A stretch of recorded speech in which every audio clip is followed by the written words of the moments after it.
If you can't hear anything else I'm saying today, it is not just me. It is across the board out there.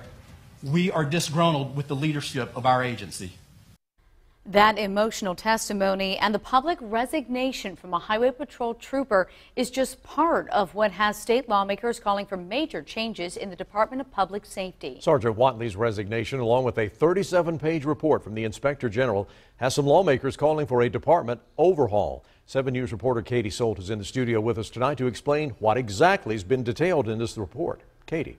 Well, Tom and Diane, this report breaks down everything from retention numbers to trooper morale and how they view the department leaders. I spoke with a former trooper and an upstate lawmaker. Both agree until major changes are made, we'll see less and less troopers on our highways. You have a department that gives the appearance that they don't care about you, then you're going to do one of two things. You're going to leave or you're going to retire in place. And that is exactly what Sergeant David Watley did Monday morning.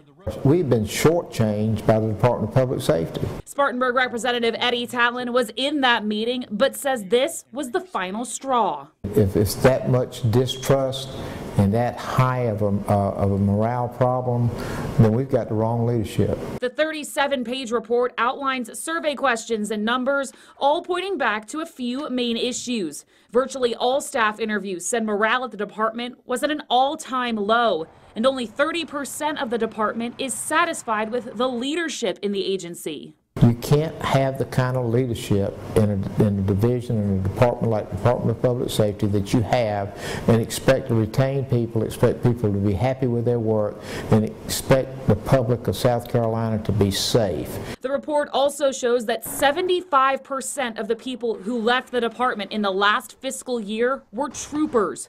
But this issue of low morale and the lack of deputies is nothing new. I always wanted to be like Dad. That was me at 3 years old.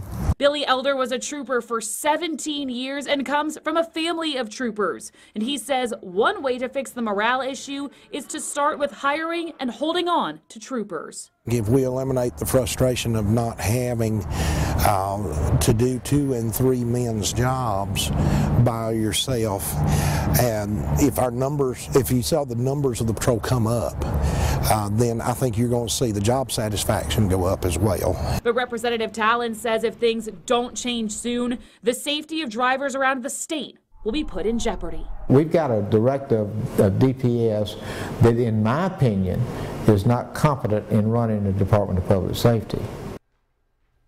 And Talon also tells me that right now legislators are drafting a letter to send to Governor McMaster so he can ask for Director Smith's resignation. Tom. Katie, we've been hearing for years about the difficulty in finding, recruiting, training, having more troopers on our roads. Reports like this, situations like this just can't be good for those efforts. Absolutely not, Tom, but that's why Talon is calling for that resignation. He feels if there is a start from the clean out process, the overhaul, you start with the Director Smith, and maybe he said some of those leaders can be salvaged, but he said unless that true leadership position is changed, he feels that recruits just simply aren't going to stay on this force, Tom. All right, we'll see what becomes of this. Katie, thank you.